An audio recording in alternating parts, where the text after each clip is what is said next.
Hello guys guys আমি হচ্ছে মাছ রান্না করবো, পুঁইশাক আর আলু দিয়ে ঝোল। এই যে বাটা মশলা আর গুঁড়া মশলা সব দিয়ে দিয়েছি।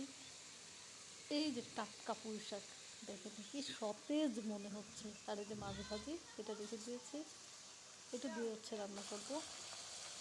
এখানে রসুন, পেঁয়াজ, জিরা, তারপর হচ্ছে ধনে, এগুলো হচ্ছে পাটায় বাটা, আর সাথে হচ্ছে গুঁড়া মশলা আছে, এই জায়গা দিতে হয়।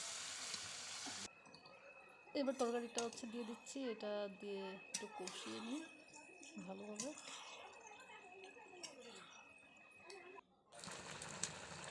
রাইট, কালারটা কি সুন্দর আসছে দেখুন। টাটকা পুঁই শাক মাছ দিয়ে ঝোল করলে মানে ইয়াম্মি ইয়াম্মি একটা খাবার, এত ভালো লাগে। ঝোলের পানি দিয়ে দিয়েছিলাম, এখন হচ্ছে মাছটা দিয়ে দিচ্ছি।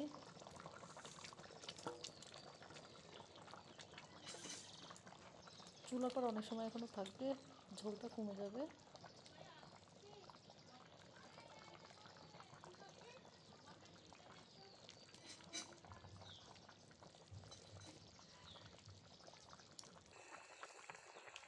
মাছ দিয়ে পুঁই শাকের ঝোল।